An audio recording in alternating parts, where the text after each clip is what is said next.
मेरे प्यारे साथियों, वाहिगुरु जी का खालसा, वाहिगुरु जी की फतेह। धन धन साहेब श्री गुरु अर्जन देव जी की पावन वाणी, श्री सुखमनी साहेब जी की लड़ीवार विचार, निरंतर विचार चल रही है, जिसके अंतर्गत अब तक हमने 10वीं अष्टपदी के 3 पौड़ियों के विचार श्रवण की है। आज चौथी पौड़ी के विचार हम श्रवण करेंगे। इस चौथी पौड़ी के अंदर सदगुरु सच्चे पातशाह महाराज फरमान कर रहे हैं, कई कोट राजस तामस सातक। कई कोट का अर्थ है बहुत सारे, करोड़ों ही। उस परमात्मा की सृष्टि में करोड़ों प्रकार के जीव जंतु है।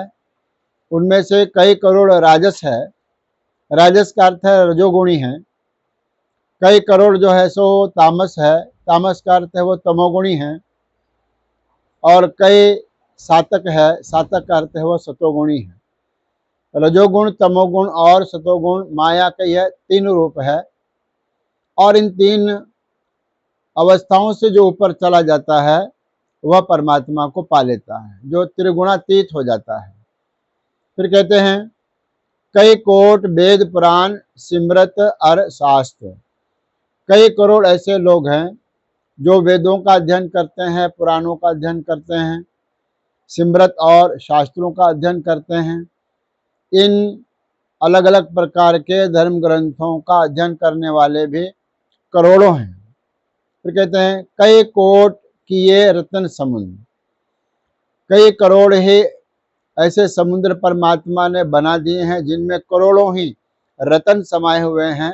रतन का अर्थ हीरे जवाहरात इत्यादि जो रतन है वह उस समुद्र के अंदर है। ऐसे एक नहीं, दो नहीं, करोड़ों हैं। फिर कहते हैं, कई कोट नाना प्रकार जंत। कई कोट का अर्थ है करोड़।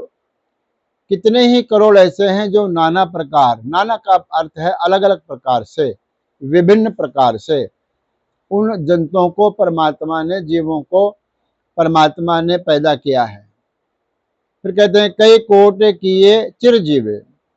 कई करोड़ ऐसे हैं जो चिरजीवे, हमेशा रहने वाले हैं, मतलब जिनकी उम्र बहुत लंबी है। अलग अलग प्रकार के ऋषि मुनि हुए हैं जो हजार हजार साल तक जीवित रहते थे। इनके बारे में संकेत है कि चिरजीवे, बहुत लंबी उम्र जिन्होंने इस संसार में भोगी है, वह जीव भी है, पशु भी है, वह अलग अलग प्रकार के जीव जंतु है जिनकी बहुत लंबी उम्र मानी जाती है। फिर कहते हैं, कई कोट गिरी मेर सुवर्ण थी वे। कई करोड़ ऐसे हैं। गिरी का अर्थ है पहाड़, बहुत बड़े बड़े पहाड़, सुमेरु पर्वत जैसे पहाड़। कैसे? सुवर्ण थे वे, सोने के पहाड़। परमात्मा ने कई प्रकार के सृष्टि में कई प्रकार के सोने के भी पर्वत बना दिए हैं जो हमारे दृष्टिगोचर नहीं होते हैं। फिर कहते हैं, कई कोट जख्य किन्नर पिशाच। कई करोड़ हैं ऐसे। जख्य का अर्थ है यक्ष। किन्नर एक देवताओं की जाति है जो यक्ष से नीचे मानी गई है। और पिशाच, पिशाच का अर्थ है जो पिश आज, जो मांस को भक्षण करने वाले राक्षस वृत्ति है के लोग हैं, उनको पिशाच कहा गया। पिशाच भी एक जाति है, लेकिन यह देवताओं से निम्न कोटि की जाति है। और वो कहते हैं, वो कितने हैं? कई कोट। कई कोट जख्य है, कई कोट किन्नर हैं, कई कोट पिशाच है। किन्नर का भाव है देवताओं की एक जाति जो इंद्र के दरबार में नृत्य करती है, उन्हें किन्नर कहा गया है। फिर कहते हैं, कई कोट भूत प्रेत सूकर मृगाज। कई करोड़ हैं ऐसे जो भूत है। भूत जिसको हम भूत प्रेत कहते हैं, वो भूत प्रेत। सूकर, सूकर का अर्थ है कि सूर, बड़े बड़े जो सूर है, सुवर है। और मृगाज, मृग का अर्थ है हिरन, उसको आँचने वाला शेर। मृगाज का अर्थ है मृग आच, मृग को अचन करने वाला, मृग को मार के खाने वाला, अर्थात शेर। पंक्ति का विचार होएगा कि करोड़ों हैं इस संसार में, भूत है, प्रेत है, अलग अलग प्रकार से भटकने वाले जोनियां हैं, और सूर्य है और शेर है।